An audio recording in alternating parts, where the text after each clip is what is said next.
Hey guys, this is Smita Tripathi welcoming to all of you in the online learning platform of BHU पाठशाला। So friends, आज हमारी जो है geography की class 2 है। ठीक है, क्लास 2 मैंने पहले ही आपको क्लास फर्स्ट पढ़ा चुकी है जो कि सोलर सिस्टम यानी कि सौर मंडल के बारे में थी। ठीक है, तो आज हमें अपनी इस क्लास में यूनिवर्स यानी कि ब्रह्मांड के बारे में पढ़ना है। ठीक है, यहाँ पे हमने ऑलरेडी लिख रखा है मिशन 2021 यानी हमारे अभी भी रजिस्ट्रेशन चल रहे हैं। ऑलरेडी हमारी 3 बैचेस फुल हो चुकी हैं। अभी भी जिन बच्चों ने जाके हमारे इस चैनल पे जाके अपना रजिस्ट्रेशन नहीं करवाया प्रिपरेशन के लिए, तो you can go and do your registration on this channel. And अगर आपको कोई भी समस्या होती है रजिस्ट्रेशन या फिर अपनी प्रिपरेशन से related, so you can contact on the given number of the slide. Okay, so friends, अब बिना देरी किए हुए आज की इस वीडियो की शुरुआत करते हैं। आज देखिए हमारा है टॉपिक ब्रह्मांड यानी कि यूनिवर्स।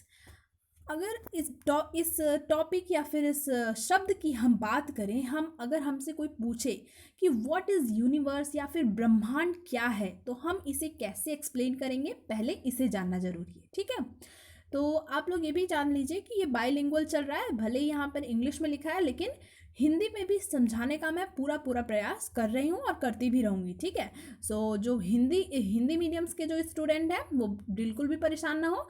हम आपको पूरा प्रयास करेंगे कि आपको हिंदी में भी ये चीज़ें समझ में आएँ। ठीक है, तो देखिए ब्रह्मांड क्या होता है।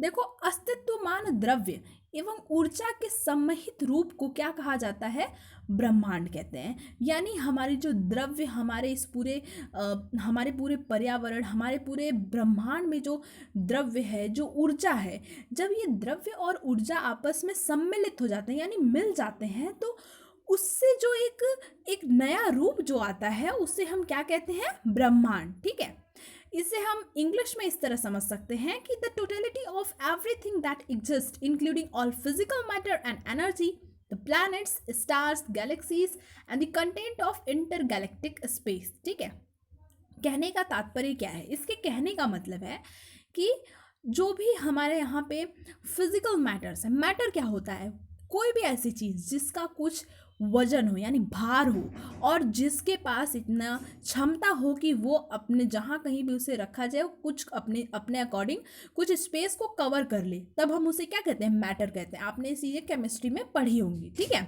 तो जो भी फिजिकल मैटर्स हैं और केमिकल मैटर्स क्या होते हैं उसकी हमें बात नहीं करनी, क्योंकि हम यहाँ पे BHU के BA एंट्रेंस लेवल की तैयारी कर रहे हैं। ठीक है, तो हमें केमिस्ट्री के डेप्थ में नहीं जाना है, सिर्फ थोड़ी बहुत चीज़ें आ जाती है तो मैं एक्सप्लेन कर देती हूँ। ठीक है, तो देखिए, जो भी हमारे इस यूनिवर्स में जो भी फिजिकल मैटर्स हैं, जो एनर्जी है, जो हमारी प्लैनेट्स हैं यानी ग्रह जो हैं, जो हमारे तारे हैं यानी स्टार्स, जो गैलेक्सीज हैं, ठीक है, और इंटरगैलेक्टिक स्पेस यानी कि जो हमारे इस हमारे जो क्या बोलते हैं, अंतरिक्ष जो है, ठीक है, उसमें जो भी चीज़ें आती हैं, ठीक है, इन सब का एक कॉम्बिनेशन क्या होता है, यूनिवर्स होता है। ठीक है, ओवरऑल समझे तो यूनिवर्स को बनने में ऐसी दुनिया की ऐसी कोई भी चीज़ नहीं है जो कि इंक्लूडेड ना हो। आप खुद डेफिनेशन से समझ सकते हो इस बात को। ठीक है, देखो, जो यूनिवर्स की जो लोग पढ़ाई करते हैं उन्हें हम कहते क्या हैं, जैसे कि अगर मान लीजिए कोई सोशियोलॉजी की पढ़ाई कर रहा है, सोशियोलॉजी में एक्सपर्ट बन गया है पढ़ते पढ़ते, तो हम उसे एक सोशियोलॉजिस्ट कह सकते हैं। ठीक है,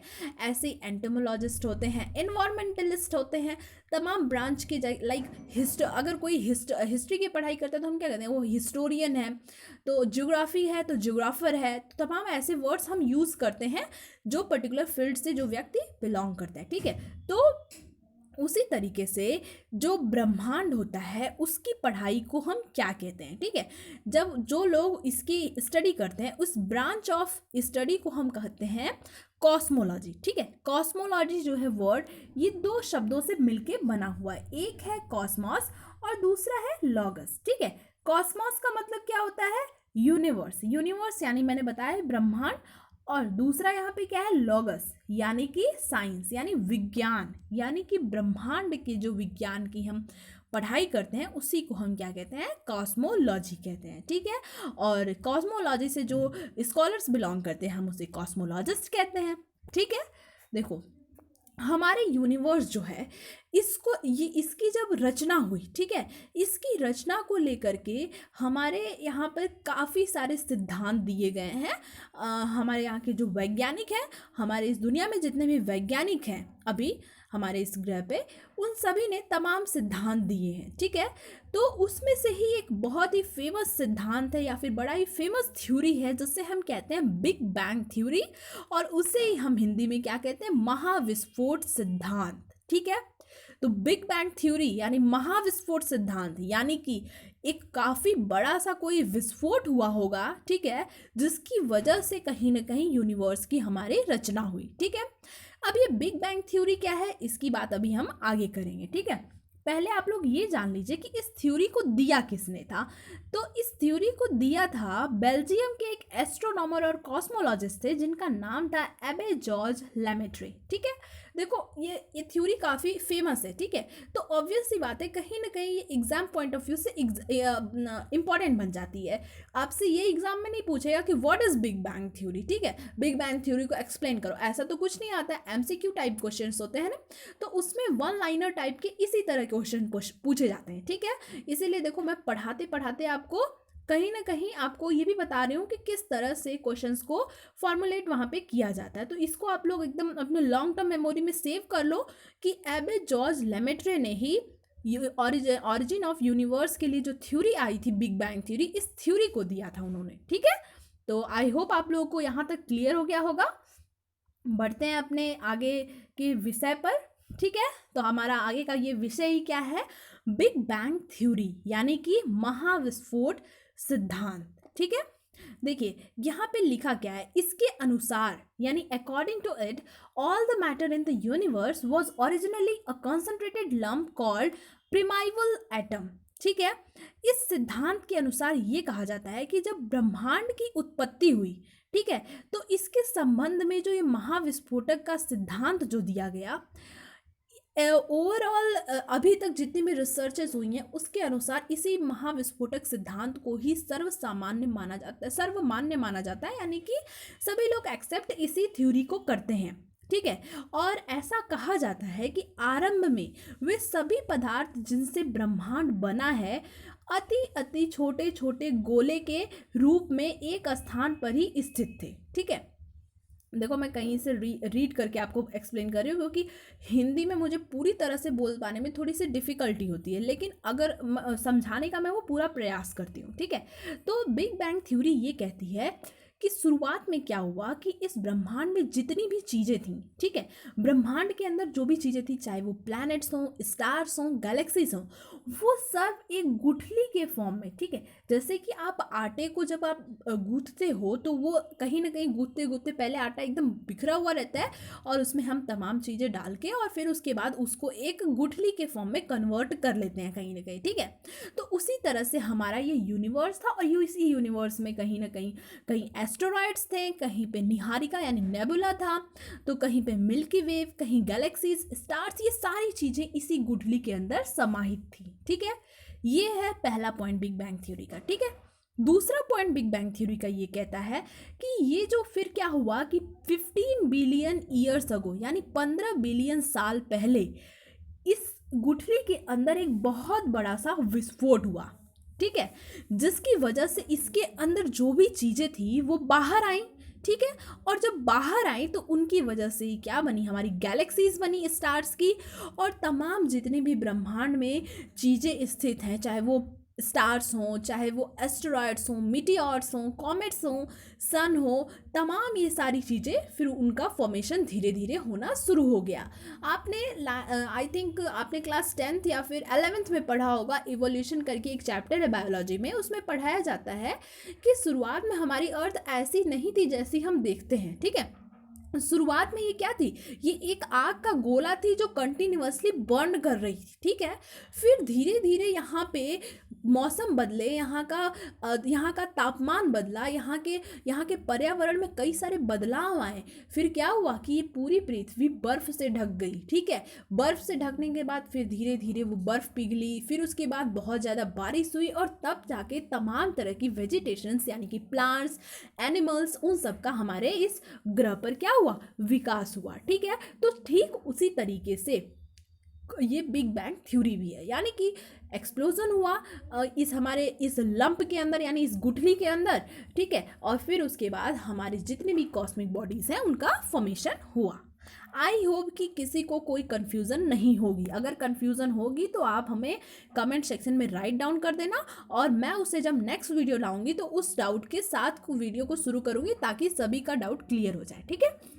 देखो, तीसरा पॉइंट इसमें ये कहा जाता है कि जब गैलेक्सीज का फॉर्मेशन हुआ तो उसकी वजह से क्या हुआ कि वो गैलेक्सीज एक जगह स्थिर नहीं रह पाई, ठीक है। पहले तो वो एक गुठली के अंदर थी, तो भाई एक अंदर पैक है तो वो कैसे हिल सकता है, ठीक है।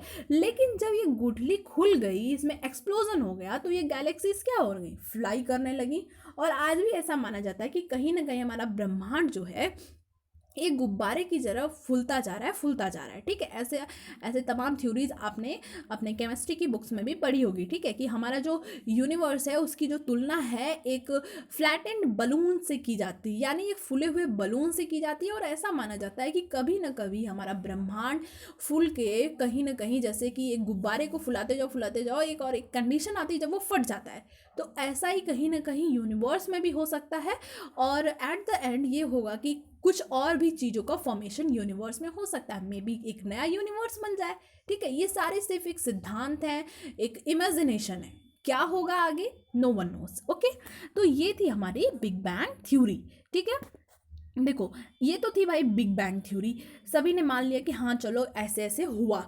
लेकिन जानते ही हो कि हम नहीं, जो हमारे वैज्ञानिक हैं उनका हमेशा प्रयास होता है कि चीज़ों को कहीं ना कहीं वास्तविक रूप में करके दिखाना और उसे प्रूव करना कि हाँ बिग बैंग थ्योरी जैसी जो चीज़ लाई गई वो राइट है, ठीक है।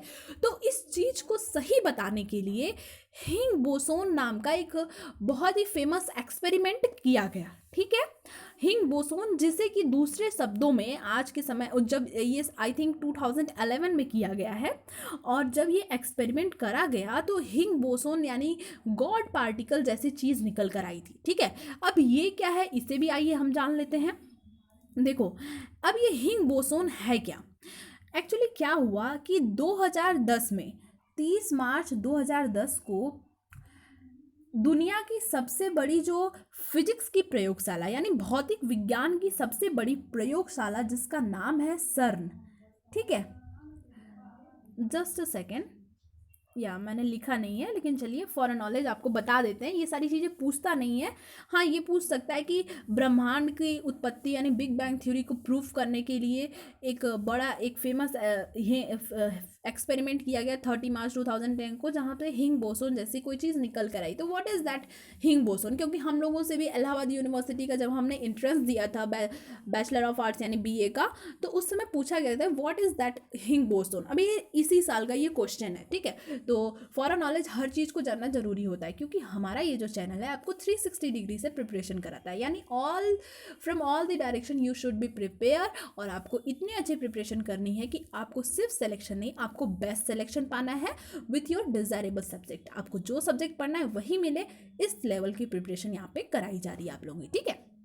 तो चलिए, तो क्या हुआ कि 30 मार्च 2010 को एक दुनिया की सबसे बड़ी जो भौतिक विज्ञान की प्रयोगशाला है सर्न, ठीक है, जिसका हेडक्वार्टर जिनेवा में है, उन्होंने एक बहुत ही बड़ा सा प्रयोग किया, बहुत बड़ा एक्सपेरिमेंट किया। उस एक्सपेरिमेंट में एक्चुअली था क्या, उन्होंने स्विट्जरलैंड में क्या किया कि 27 किलोमीटर की एक लंबी प्रयोगशाला बनाई, ठीक है, अंदर जमीन के अंदर, ठीक है। और उस 27 किलोमीटर प्रयोगशाला में उन्होंने क्या किया, प्रोटॉन के जो पार्टिकल्स होते हैं, ठीक है, प्रोटॉन आपने पढ़ा होगा, इलेक्ट्रॉन प्रोटॉन न्यूट्रॉन कि कोई एटम, यानी एटम को हम हिंदी में अणु कहते हैं, ठीक है। अणु के अंदर ये प्रोटॉन इलेक्ट्रॉन न्यूट्रॉन होता है। न्यूट्रॉन पे कोई सिंबल नहीं होता है, यानी कि वो न्यूट्रल होता है, यानी ना ही पॉजिटिव ना ही negative, no charge on it, okay. Electron जो होता है वो नेगेटिव होता है, जबकि प्रोटॉन पॉजिटिव होता है, ठीक है, पॉजिटिव पार्टिकल्स होते हैं प्रोटॉन। तो 27 किलोमीटर की जो लंबी प्रयोगशाला बनाई गई जमीन के अंदर, उसमें इन प्रोटॉन पार्टिकल्स को क्या कह उनकी टक्कर कराई गई, ठीक है, आपस में इन्हें टकराया गया। और जब ये टक्कर हुई उस दौरान क्या हुआ, एक हिंग बोसोन, यानी जैसे हम बड़ा ही फेमस नाम इनके लिए यूज़ किया जाता है, गॉड पार्टिकल, ठीक है। तो हिंग बोसोन कहो या फिर गॉड गॉड पार्टिकल, ठीक है, ये दोनों ही चीज़ सेम है। और जब ये टक्कर हुई तो उसके बाद हिंग बोसोन या फिर गॉड पार्टिकल जो था उसकी पहली बार एक झलक देखी गई, ठीक है। ये झलक देखी गई और इसी टक्कर के दौरान एक बड़े ही स्तर की जो ऊर्जा हुई वो भी उस समय प्रोड्यूस हुई थी। लेकिन एज एक्सपेक्टेड किसी ने एक्सपेक्ट नहीं किया था कि इतनी ज़्यादा अमाउंट में एनर्जी प्रोड्यूस हो सकती है। तो वह कहीं ना कहीं उस समय इस एक्सपेरिमेंट को रोक दिया गया था, ठीक है।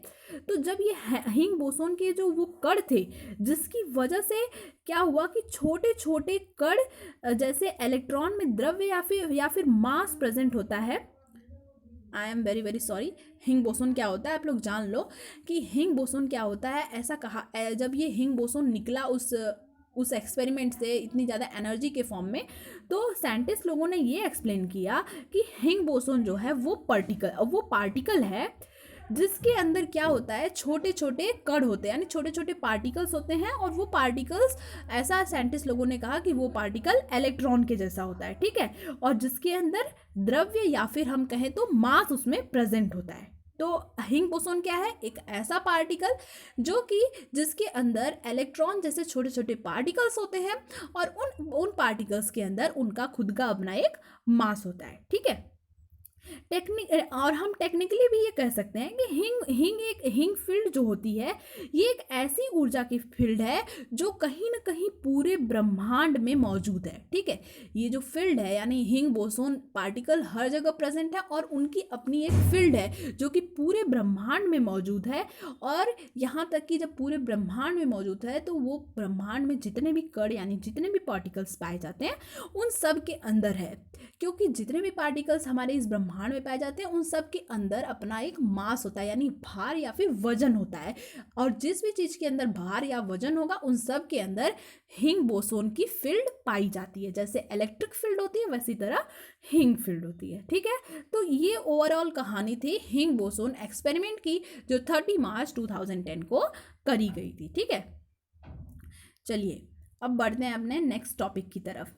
तो यहाँ तक आपको आई थिंक जो यूनिवर्स की कहानी थी आपको समझ में आ गई कि यूनिवर्स की जो कहानी थी बिग बैंग थ्योरी उसको प्रूव करने के लिए ये हिंग बोसोन का एक्सपेरिमेंट किया गया। और फाइनल कंक्लूजन ये निकला कि हिंग बोसोन एक ऐसा पार्टिकल है जिसके अंदर मिस्ट्री यूनिवर्स की एग्जिस्ट करती, यानी यूनिवर्स को अगर जानना है तो यूनिवर्स के अगर रहस्यों को आपको जानना है तो कहीं ना कहीं हिंग बोसोन पार्टिकल को बहुत ही बारीकी से समझना होगा। और आज भी हमारे जो दुनिया के साइंटिस्ट हैं वो लोग इस पार्टिकल पे वर्क कर रहे हैं और उनका ऐसा मानना है कि इन फ्यूचर हमें ये कंफर्म पता चल जाए कि एग्जैक्टली यूनिवर्स की फॉर्मेशन हुई कैसे थी, ठीक है।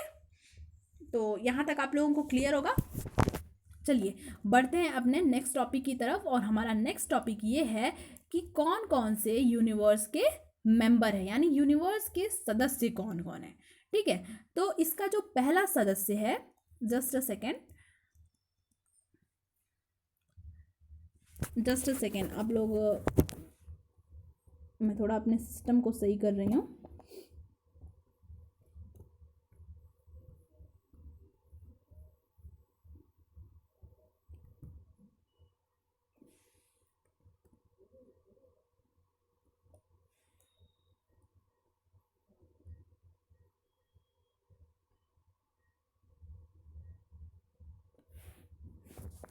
ओके तो हम अब पढ़ने जा रहे हैं ब्रह्मांड के सदस्यों के बारे में, ठीक है। तो ब्रह्मांड के सदस्यों में से जो पहला नाम है वो है गैलेक्सीज का, ठीक है। गैलेक्सी यानी कि Mandakini. I hope Hindi mediums के भी स्टूडेंट्स को कोई कन्फ्यूज़न नहीं हो रही होगी। इसके बाद भी अगर आपको कोई भी डाउट होता है तो you can ask me in the comment section, okay. तो देखिए मंदाकिनी है क्या। तो मंदाकिनी जो है ये तारों का ऐसा समूह है जो धुंधला सा दिखाई पड़ता है तथा ये जो तारे हैं तारा निर्माण प्रक्रिया की शुरुआत का गैस पुंज होता है और इसे ही हम मंदाकिनी कहते हैं। आई थिंक आप लोग को लगा होगा कि ये मैम ने क्या क्या चीज़ें बोल दी, ठीक है। चलिए मैं इसको एक्सप्लेन करती हूँ। देखो गैलेक्सी क्या है, इसमें ना एक जितने भी इस ब्रह्मांड में जितने तारे हैं बिलियंस ऑफ स्टार्स हैं, उन सारे तारों का एक समूह जो है जब इकट्ठा होता है, ठीक है। अब समूह इकट्ठा हो रहा है तो इनके इकट्ठा होने की वजह से क्या होता है कि उनके अंदर इतनी रोशनी होती है कि जहाँ पर इन तारों का ढेर सारा समूह एक जगह इकट्ठा होता है वहाँ पे धुंधला सा प्रकाश दिखाई देता है, ठीक है। और इसी धुंधले से प्रकाश को हम क्या कहते हैं, गैलेक्सीज कहते हैं, ठीक है। देखिए यहाँ लिखा भी है कि it is vast system of billions of stars which also contains a large number of gas clouds and dust isolated in space from similar system. यानी कि ये जो स्टार्स का ग्रुप होता है प्लस इनके साथ साथ कई सारे गैसियस क्लाउड्स होते हैं, यानी गैसों के जो बादल होते हैं, डस्ट पार्टिकल्स होते हैं, ये सब एक जगह क्या होते हैं, आके एकत्रित हो जाते हैं। और इसकी वजह से क्या होता है, एक मंदाकिनी या फिर एक गैलेक्सी का फॉर्मेशन होता है, ठीक है। आप लोग इस कंफ्यूजन में बिल्कुल भी मत रहिएगा कि एक ही गैलेक्सी इस ब्रह्मांड में है, जी नहीं। हमारे ब्रह्मांड में जैसे बिलियंस ऑफ स्टार्स हैं उसी तरह से बिलियंस ऑफ गैलेक्सीज भी हैं, ठीक है।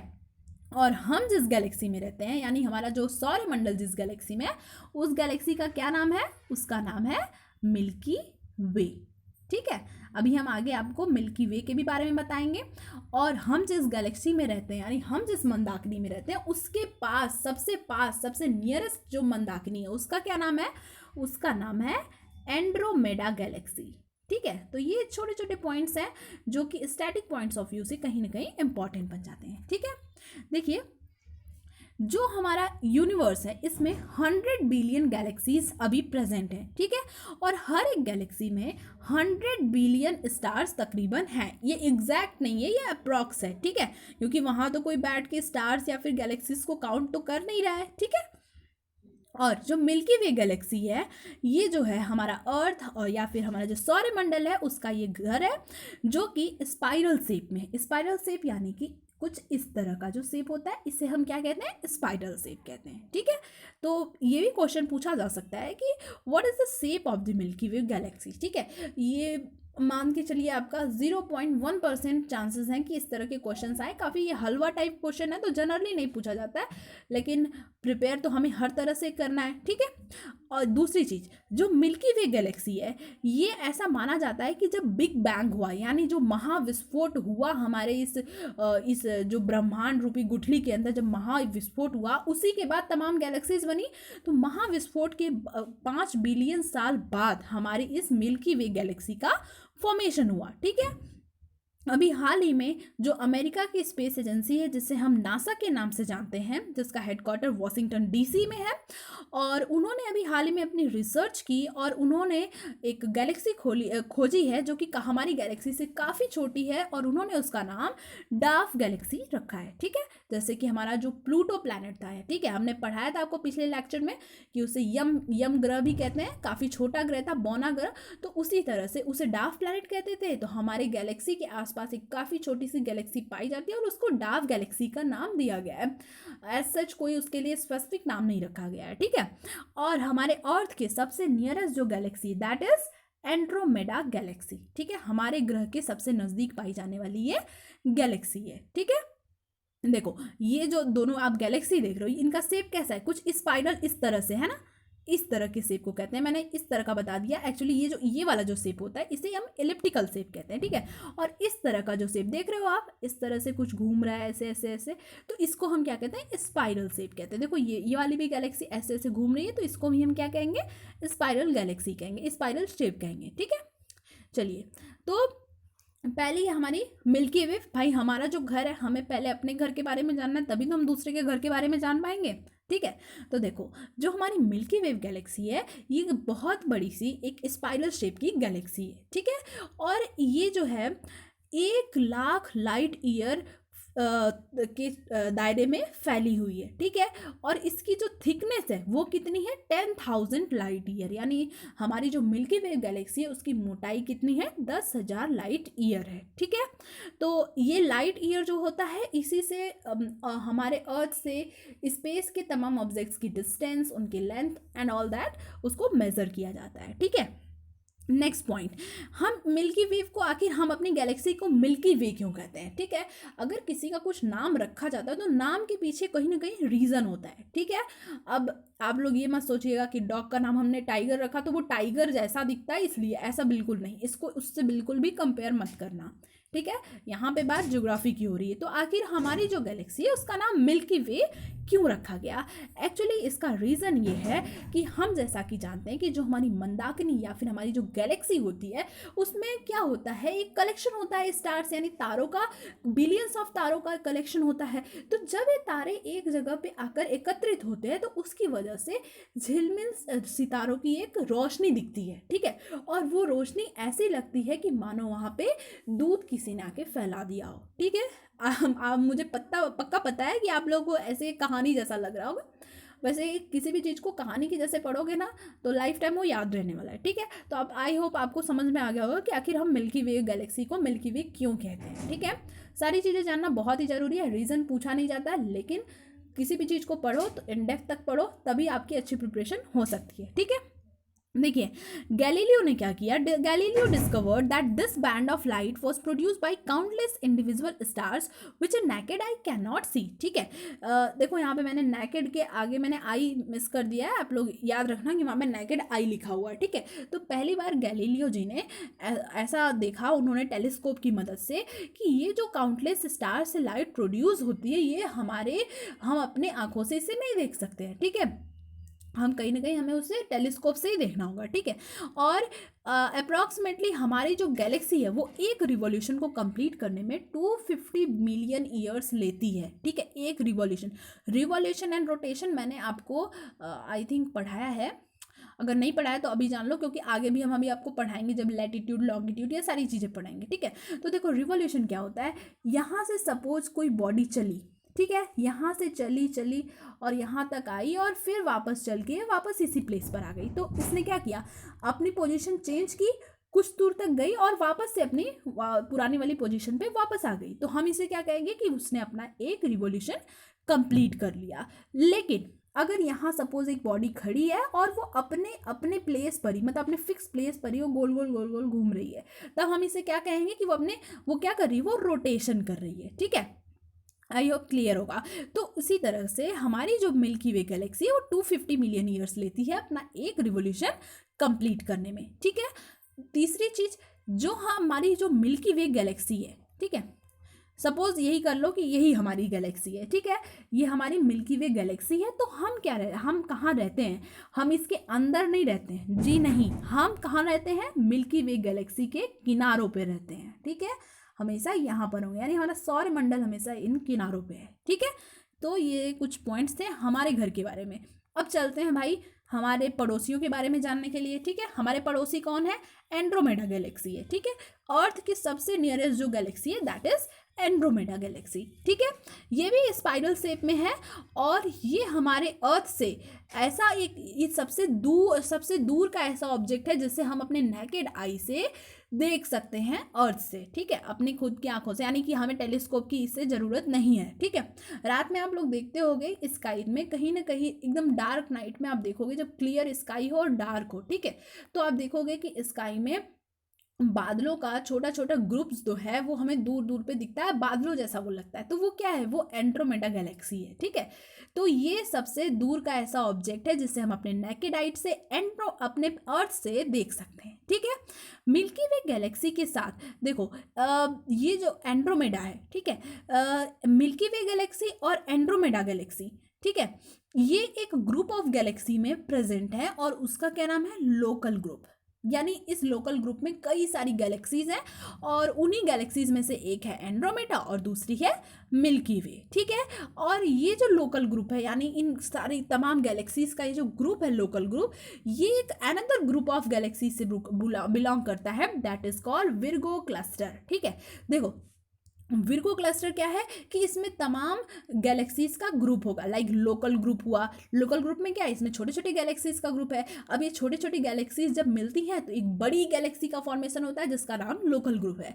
अब ये ऐसी बड़ी बड़ी गैलेक्सीज का जो गैलेक्सीज हैं जब आपस में मिलेंगी तो उसकी वजह से क्या किसका फॉर्मेशन होगा, विर्गो क्लस्टर का। ठीक है, तो आई होप आपको क्लियर होगा। ये क्वेश्चन बिल्कुल भी नहीं पूछा जाएगा, just for knowledge I share with you. Okay, देखो तीसरी चीज क्या हमें पढ़ना है, ये है नेबुला। ठीक है, नेबुला मोस्ट इंपॉर्टेंट पॉइंट, और कहीं ना कहीं अगर आपको यूनिवर्स टॉपिक आपने पढ़ा है तो नेबुला क्वेश्चंस जनरली पूछा जाता है। ठीक है, तो नेबुला क्या होता है, नेबुला को हम हिंदी में क्या कहते हैं, निहारिका। क्या कहते हैं, निहारिका। अब ये जानते हैं कि आखिर ये निहारिका होती क्या है। ठीक है, निहारिका आखिर होती क्या है, तो ये जान लीजिए कि निहारिका क्या होती है। निहारिका यह एक ब्रह्मांडीय नर्सरी है जहां तारों का जन्म होता है। ठीक है, लाइक जो हमारे जितने भी ऐसे एनिमल्स हैं जो कि अपने यंग वंस को प्रोड्यूस करते हैं, तो कहीं ना कहीं उनके स्टमक, उनके वॉर्म में बच्चों का विकास होता है और जन्म होता है। तो ठीक उसी तरीके से हमारे जो ब्रह्मांड में जो हम सितारे देखते हैं, यानी तारे जो हम देखते हैं, उनको जहाँ पे जन्म मिलता है उसे हम क्या कहते हैं, नेबुला कहते हैं। ठीक है, समझ में आ गया आपको कि यह एक ब्रह्मांडीय नर्सरी है। ठीक है, जैसे कि हम खेतों में अगर हमें ढेर सारे अगर आपको पौधे लगाने हैं, ठीक है, छोटे छोटे पौधे आपको लगाने हैं, तो पहले आपको अगर मान लो आपको गेंदे के फूल ही लगाने हैं, ठीक है, तो ऐसे ही आप कहीं भी फेंक दोगे तो अच्छा नहीं लगेगा ना लगाने में।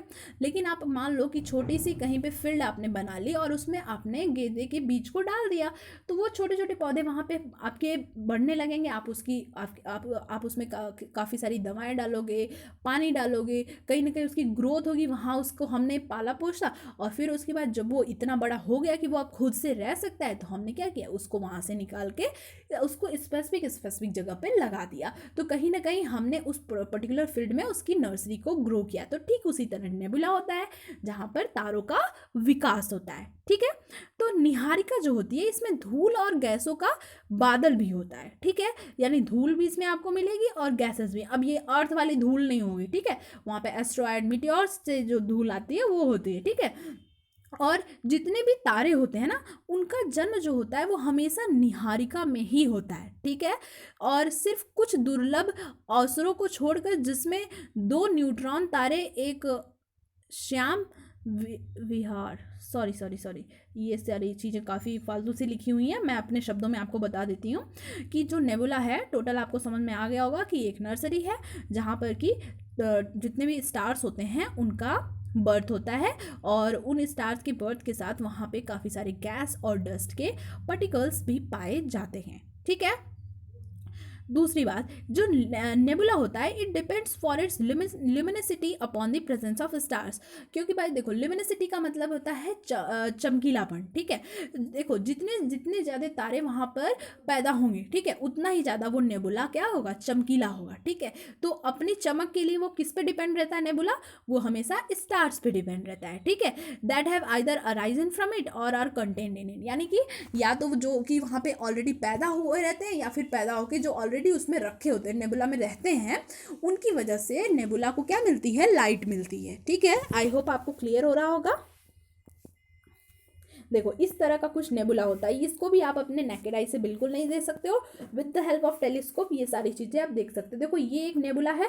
अब इसके अंदर ये रेड लाइट्स क्यों आ रही हैं, क्योंकि इसके अंदर काफ़ी सारे स्टार्स जो हैं उनका फॉर्मेशन हो रहा है, और इसके साथ साथ कुछ ऐसे भी स्टार्स हैं जिनका फॉर्मेशन ऑलरेडी हो चुका और अभी ये इसमें स्थित है। ठीक है, तो इन सब की वजह से देखो इसमें कितनी सारी लाइट्स है। उसके बाद देखो यहाँ पे तमाम तरह के नेबुला, लाइक ये रेड नेबुला, फिर यहाँ पे ये देखो पर्पल नेबुला, और तमाम तरीके की, ऐसा नहीं है कि एक ही नेबुला होता है, कई सारे नेबुला जो है हमारे इस यूनिवर्स में प्रेजेंट हैं। ठीक है, देखिए अब हमारे नेक्स्ट सदस्य जो हमारे ब्रह्मांड के वो कौन है, वो है स्टार्स। ठीक है, अब ये स्टार्स का फॉर्मेशन कैसे होता है, ये जो तारे होते हैं इनका फॉर्मेशन कैसे होता है कि जब डस्ट और गैसेस के जो पार्टिकल्स होते हैं, ठीक है, ग्रेविटी यानी गुरुत्वाकर्षण के संपर्क में आने की वजह से जब ये डस्ट और गैसेस की जो क्लम्प्स होते हैं यानी बड़े बड़े गुठलियाँ जो होती हैं जब आपस में ग्रेविटी की वजह से आके चिपक जाती हैं तो उसकी वजह से क्या होता है, फॉर्मेशन होता है स्टार्स का।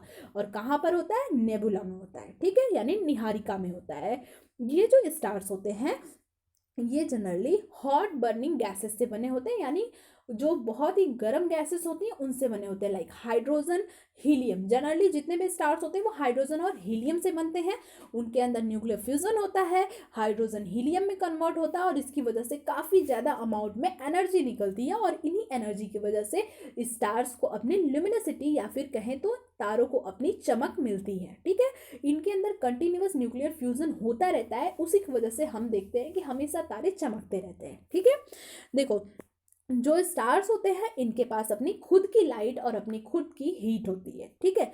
और सन के बाद, सन क्योंकि हमारा एक स्टार है, तो सन के बाद जो सबसे नज़दीक का स्टार जो कि अर्थ के काफ़ी नज़दीक है, वो कौन सा है, वो है प्रोक्सिमा सेंचुराई, ठीक है। इसको आप लोग याद रखना and it is most important question for the BHU exam, ठीक है। प्रोक्सिमा सेंचुराई से मैंने 10 ईयर्स के पेपर्स की एनालिसिस की थी और नियर अबाउट 4 टाइम्स ये क्वेश्चन पूछा गया है कि सन के बाद कौन सा ऐसा नियरेस्ट स्टार है जो कि अर्थ के काफ़ी क्लोज है, ठीक है। तो उसका नाम क्या है, वो है प्रोक्सिमा सेंचुराई, ठीक है।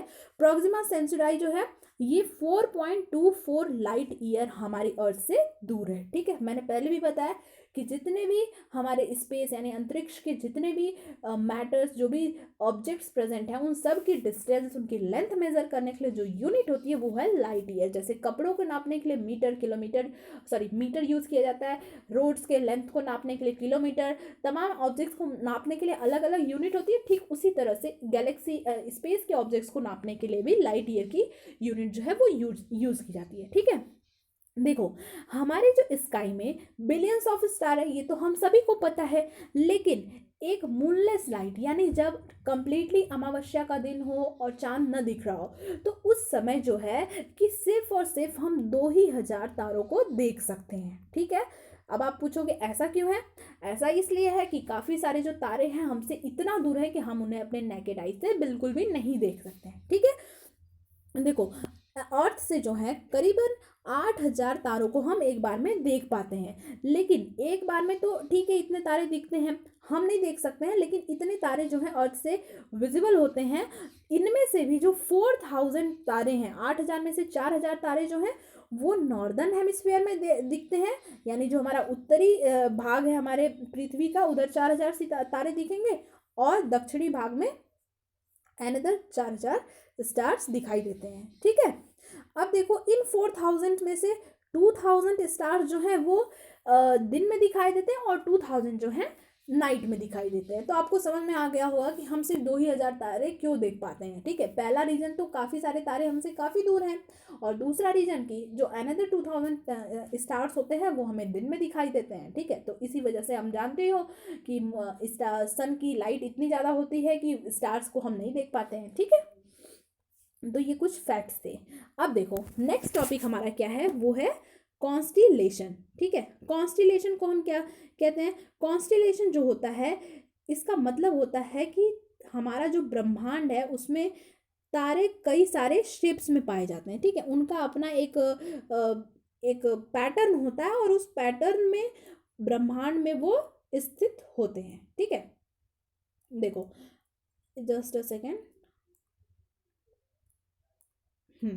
देखो, तो कॉन्स्टिलेशंस क्या होता है कि स्टार्स किस डिज़ाइन या फिर किस शेप में हमारे ब्रह्मांड में ऑरेंज हैं, उसी को हम क्या कहते हैं? कॉन्स्टिलेशन, यानी pattern of star in sky is known as constellation, ठीक है। और ये जो कॉन्स्टिलेशंस होते हैं, क्योंकि काफ़ी कई साल पहले हमारे साइंटिस्ट लोगों ने जब यूनिवर्स की स्टडी के बारे में इंटरेस्ट दिखाया, तो उन्होंने देखा कि ब्रह्मांड में तो तारे कई सारे डिज़ाइंस या फिर कई सारे पैटर्न्स में पाए जाते हैं। तो उन्होंने क्या किया कि अब हर एक पैटर्न को अगर आप कोई नाम नहीं दोगे तो आप भूल जाओगे कि कौन सा पैटर्न हमने कब देखा था, ठीक है। तो हमारे साइंटिस्ट लोगों ने क्या किया कि हमारी जो पौराणिक कथाएं हैं उनके नाम पर अलग अलग तारों के पैटर्न्स को नाम दे दिया है, ठीक है। और एट प्रेजेंट अभी तक जितने भी कॉन्स्टेलेशन पैटर्न्स रिकॉग्नाइज किए गए हैं यानी पहचाने गए हैं, उनमें कितने अभी हैं? अभी 88 कॉन्स्टेलेशंस ही देखे गए हैं। ठीक है, अब देखो कौन कौन से हैं। लाइक आपने सुना होगा उर्सा मेजर, जिसे हम सप्त ऋषि के नाम से जानते हैं। ठीक है, और इसी तरह से कुछ जो हमारे वेस्टर्न कल्चर्स के नाम पे रखे गए हैं कॉन्स्टेलेशन पैटर्न का नाम, लाइक ड्रैको हो गया। ठीक है, ये ड्रैको है। हरक्यूलिस है, हरक्यूलिस आपने सुना ही होगा। फिर उसके बाद कोरोना बोरियलिस है। ठीक है, तो इसी तरह से तमाम कॉन्स्टेलेशंस के नाम रखे जाते हैं। आप लोग का आज का होमवर्क ये होगा कि कुछ फेमस जो कॉन्स्टेलेशंस पैटर्न है उनके नाम आप राइट डाउन कर लेना। ठीक है, कुछ ही फेमस फेमस लिखना। नियर अबाउट 7 और 8 पैटर्न्स हैं जो कि एग्जाम पॉइंट ऑफ व्यू से कहीं कभी कभी पूछ दिए जाते हैं। ठीक है, बहुत ही माइनर केसेस में ही पूछे जाते हैं, लिख लेना। ठीक है, देखो अब हम पढ़ने जा रहे हैं एस्टेरॉयड्स के बारे में। ठीक है, अब ये एस्टेरॉयड्स की बात आई कहाँ से? देखो मैंने लास्ट टॉपिक में आपको सोलर सिस्टम पढ़ाया था, तो उस समय मैंने बताया था कि एस्टेरॉयड्स, मीटियोर्स, मीटेरॉयड्स। ठीक है, ये टॉपिक्स जो है हम अपने नेक्स्ट क्लास में पढ़ेंगे, क्योंकि वो वाली क्लास काफ़ी लेंदी हो गई थी, तो इस वजह से मैंने सोचा कि उस वाले टॉपिक को यहाँ पे कवर अप कर लेते हैं, क्योंकि सिलेबस में मैंने क्या दिया था कि सोलर सिस्टम में हम उसे पढ़ेंगे, लेकिन वो नहीं हो पाया था, तो हम उस टॉपिक को यहाँ पर कवर कर रहे हैं। ठीक है, ये भी आप लोग जान लो। देखो तो एस्टेरॉयड्स क्या होते हैं? एस्टेरॉयड्स का जो उपनाम है वो है माइनर प्लैनेट। ठीक है, माइनर प्लैनेट क्यों कहते हैं इसको? क्योंकि ये प्लैनेट से काफ़ी छोटा होता है और ये एक तरह से हम कहें तो पत्थरों का एक टुकड़ा होता है। ठीक है, पत्थरों का टुकड़ा होता है, लेकिन ये पत्थरों जैसा नहीं होता है। ये एक तरह के ऐसे माइनर एक ऐसे क्षुद्र ग्रह होते हैं जिनके अंदर काफ़ी ज़्यादा खनिज पदार्थ पाए जाते हैं। ठीक है, अभी हाल ही में एक एस्टेरॉयड पाया गया था जिसको चाइना ने डिस्कवर किया था, और उसने ऐसा कहा कि नहीं, हम यहाँ पे जो भी मिनरल्स पाए जा रहे हैं वो सब हमारे हैं। तो ऐसा तो बिल्कुल नहीं हो सकता है कि कोई भी कंट्री डिस्कवर करे तो सब उसके नाम हो सकता है। ठीक है, तो मैंने आपको करंट अफेयर्स में वो सारी चीज़ें पढ़ाई भी थी। ठीक है, देखो एस्टेरॉयड्स जो होता है इन्हें माइनर प्लैनेट्स कहा जाता है, और ये सन के अराउंड क्या करते हैं? रिवॉल्व करते हैं। सन के अराउंड क्यों करते हैं? एक्चुअली बात ये है कि जो हमारा अर्थ है, ठीक है, हमारी जो अर्थ है उसके बाद कौन सा ग्रह पाया जाता है? उसके बाद पाया जाता है मार्स। ठीक है, मार्स यानी मंगल ग्रह, और मंगल के बाद आता है जुपिटर यानी बृहस्पति ग्रह। ठीक है, यही यही दोनों आते हैं। तो देखो मार्स और जुपिटर के बीच में ये जो माइनर प्लैनेट्स हैं उनकी एक बहुत मोटी चौड़ी बेल्ट पाई जाती है, जिससे हम उस पूरी बेल्ट को हम किस नाम से जानते हैं? एस्टेरॉयड बेल्ट कहा जाता है। ठीक है, क्या कहते हैं? एस्टेरॉयड बेल्ट कहा जाता है। ठीक है, तो ये जो एस्टेरॉयड्स बेल्ट है ये हमारे सोलर सिस्टम में पाए जाते हैं, तो ऑब्वियस सी बात है कि सन के अराउंड ही ये रिवॉल्व करेंगे। ठीक है, तो ये सन के अराउंड रिवॉल्व करते हैं, और थर्ड पॉइंट तो मैंने आपको एक्सप्लेन कर दिया।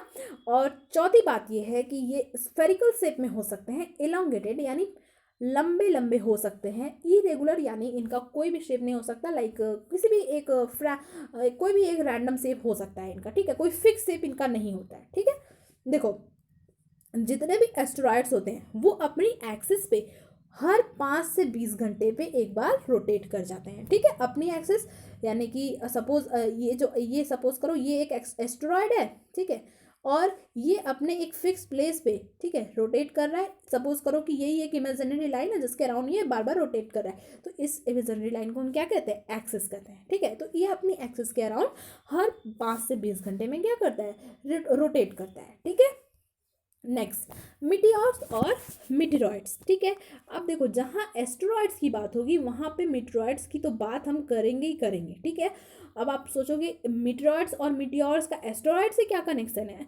कनेक्शन है, अभी हम उसको समझेंगे। ठीक है, देखो पहले हम जान लेते हैं कि what is meteors and what is meteoroids. तो ये जो मीटियोर्स होते हैं और जो मीटेरॉइड्स, इनको हम ओवरऑल क्या कहते हैं? उल्का कहते हैं। ठीक है, उल्का या फिर उल्का पिंड भी आपने सुना होगा। मीटियोर्स मतलब उल्का होता है और मीटेरॉइड्स मतलब होता है उल्का पिंड। ठीक है, तो इनको हम शूटिंग स्टार्स कहते हैं। ठीक है, शूटिंग स्टार्स इनका उपनाम है। और ये मीटियोर्स का फॉर्मेशन कैसे होता है, जब वो एस्टेरॉइड्स, जो एस्टेरॉइड हमने अभी पढ़ा ना, क्षुद्र ग्रह जिन्हें कहा जाता है, सपोज ये दो एस्टेरॉइड्स हैं, तो ये दो एस्टेरॉइड्स जब आपस में टकराते हैं, तो जब दो चीज़ें टकराएंगी और काफ़ी तेज़ी से टकराएंगी तो कहीं ना कहीं वो पीसेस में डिवाइड हो जाएंगी, छोटे छोटे टुकड़ों में बट जाएंगी। तो जब ये दो एस्टेरॉइड्स आपस में टकराते हैं तो इनकी वजह से क्या होता है, छोटे छोटे पीसेस का फॉर्मेशन होता है, और इन्हीं पीसेस को हम क्या कहते हैं, मीटियोर्स कहते हैं। ठीक है, याद रखना, मीटियोर्स कहते हैं। और ये और क्या करता है, ये पूरे स्पेस में कहीं भी रैंडमली कहीं भी जा सकता है। ठीक है, अब दूसरी चीज़ जानो कि ये मीटिरॉइड्स क्या होते हैं। देखो, सपोज मीटियोर्स आया, एस्टेरॉइड टकराया, मीटियोर सपोज करो अर्थ की तरफ आया। ठीक है, अर्थ की ग्रेविटेशन की वजह से आया। Just a second. हाँ, तो वो अर्थ की ग्रेविटेशन की वजह से आया। तो जब ग्रेविटेशन की वजह से आता है तो आप लोगों ने पढ़ा होगा, जो हमारा एटमॉस्फेयर होता है, एटमॉस्फेयर में कई सारी लेयर्स होती हैं। ठीक है, सबसे ऊपर कौन सी होती है, एक्सोस्फेयर लेयर होती है। एटमॉस्फेयर के बारे में हमारा नेक्स्ट टॉपिक ही वही है और हमें पढ़ना भी है, तो बताएंगे वहाँ पर। फिलहाल यहाँ पे जो बात है उससे बस थोड़ा सा जान लो कि जो एक्सोस्फेयर लेयर होती है, ठीक है, उसके बाद आती है हमारी मेसोस्फेयर लेयर। तो इस मेसोस्फेयर लेयर जो होती है, इसमें काफ़ी ज़्यादा तापमान होता है, काफ़ी ज़्यादा टेम्परेचर होता है, और यहाँ पे घर्षण यानी फ्रिक्शन की वजह से ये जो मीटियोर्स होते हैं क्या होते हैं, बर्न कर जाते हैं, और जिसकी वजह से ये अर्थ पे लैंड नहीं कर पाते हैं। ठीक है, लेकिन कभी कभी ऐसी केसेस आती हैं कि ये एस्टेरॉइड्स जब आपस में टकराते हैं तो बहुत बड़े बड़े पीसेस में डिवाइड होते हैं। ठीक है, और ये पीसेस क्या होते हैं, जब अर्थ के एटमॉस्फेयर में आते हैं तो कंप्लीटली बर्न नहीं करते हैं, और वो मीटियोर्स क्या होते हैं, वो अर्थ यानी हमारी जो पृथ्वी है उसके सरफेस पे आके लैंड कर जाते हैं। ठीक है, तो जो मीटियोर्स अर्थ के सरफेस पे आके लैंड कर जाते हैं, हम उन्हें क्या कहते हैं, मीटियोरॉइड्स कहते हैं, यानी उल्का पिंड कहते हैं। आपने हॉलीवुड मूवीज देखी होंगी, उसमें उल्का पिंड की तमाम सीन्स दिखाता है, तो वो क्या होते हैं, वही मीटियोरॉइड्स होते हैं। ठीक है, तो आई होप आपको समझ में आ गया कि what is the relation between asteroids and meteors, and what is the biggest difference between meteors and meteoroids. ठीक है, तो क्लियर है आप सभी को। ये देखो, ये क्या है, अभी ये क्या है, अभी ये आपका क्या है, ये अभी मीटियोर है, जहाँ ये अर्थ के एटमॉस्फेयर में आके अर्थ के किसी भी सरफेस कहीं भी जाके लैंड कर गया, एशिया, अफ्रीका, चाइना, जापान, कहीं भी जाके लैंड कर गया ज़मीन पर, तभी इसका नाम बदल के क्या हो जाता है, मीटियोरॉइड्स हो जाता है। ठीक है, क्लियर है। अब चलिए हम पढ़ते हैं कॉमेट्स। कॉमेट्स क्या होता है, ठीक है, जिसे हम पुच्छल तारा के भी नाम से जानते हैं। क्या कहते हैं इसे, पुच्छल तारा। हिंदी भाषी बच्चे समझ गए होंगे, पुच्छल मतलब क्या हो गया, जिसका आकार कैसा हो, पूछ जैसा हो। ठीक है, और इंग्लिश वाले भी समझ ही गए होंगे पुच्छल तारा क्या हो गया। तो देखो, ये जो कॉमेट्स होते हैं, ये कॉमेट जो वर्ड आया है, ये एक लैटिन शब्द जिसका नाम है स्टेला कॉमेट्स। स्टेला कॉमेट्स एक लैटिन शब्द है और वहाँ से ये कॉमेट नाम का शब्द लिया गया है। स्टेला कॉमेट का मतलब होता है हेयरी स्टार, यानी जो बालों के आकार के जो तारे दिखते हों।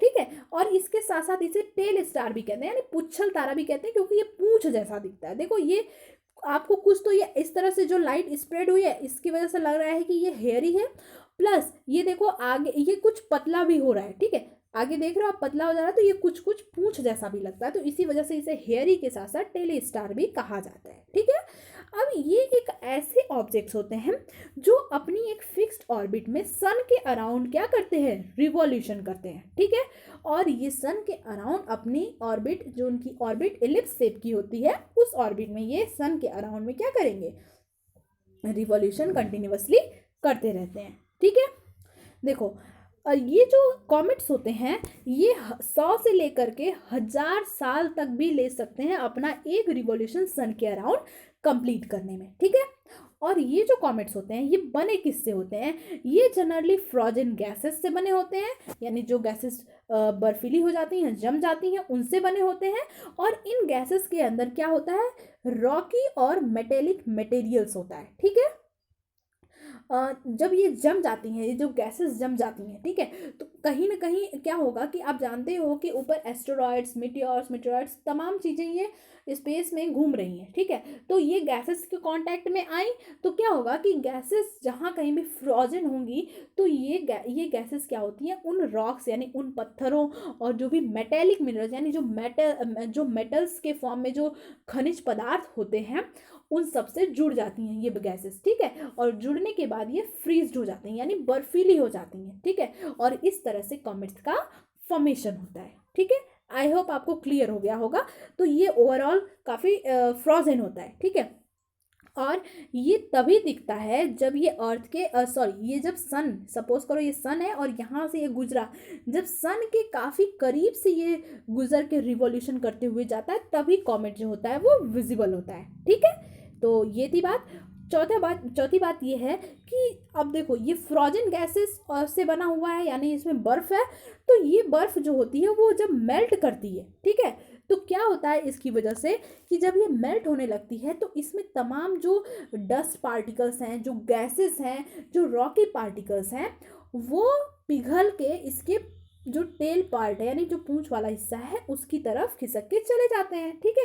खिसकने के बाद वापस से फ्रोजन हो जाते हैं और फिर से ये एक पूंछ का आकार ले लेता है, ठीक है। ये जो इसकी पूंछ होती है वो हमेशा सन के उल्टी डायरेक्शन में, यानी अगर यहाँ पे ये सन है तो इसकी जो पूंछ होगी वो इस साइड में होगी, यानी ये पूंछ इस साइड में होगी इसकी, और इसका जो हेड होगा यानी इसका जो सिर का हिस्सा जो होता है ये किधर होता है, सन की तरफ होता है, ठीक है। और टेल हमेशा सन से दूर होती है, ठीक है। समझ में आ गया आप लोगों को। अब देखो जब ये जब इसकी टेल सन से दूर होती है तो क्या होता है कि जब ये सन के काफ़ी पास से गुजरती है तो यहाँ से क्या होता है कि इसकी हीट जो होती है वो उसकी जो बर्फ़ होती है वो पिघलती है, और उसकी वजह से क्या होता है, पिघलने के बाद यहाँ पे जो भी रॉकी मटेरियल, जो डस्ट पार्टिकल्स हैं वो मेल्ट करके वापस से यहाँ पर इसके टेल वाले रीजन में आते हैं और वहाँ पे वापस से क्या होते हैं, वो जम जाते हैं, ठीक है। तो इस वजह से इसकी तभी टेल खत्म नहीं होती, हमेशा इसके टेल हेड का फॉर्मेशन कंटिन्यूअसली होता रहता है, ठीक है। तो आई होप आज की ये वीडियो हम यहीं पे समाप्त करते हैं और आप लोगों को क्लियर हो गया होगा कि यूनिवर्स एंड इसके तमाम जो सदस्य हैं, इन सारे टॉपिक से रिलेटेड आपको कोई समस्या मैं आशा करती हूँ कि नहीं होगी। और अगर फिर भी आपको कोई प्रॉब्लम होती है तो आप मुझे कमेंट सेक्शन में राइट डाउन कर देना और मैं पूरा प्रयास करूँगी कि आपको आपके सवालों के जवाब मिल जाए, ठीक है। So how was the session, इस चीज़ को भी लिखकर आप कमेंट सेक्शन में ड्रॉप आउट कर देना। And thank you for seeing my video. Bye bye, take care.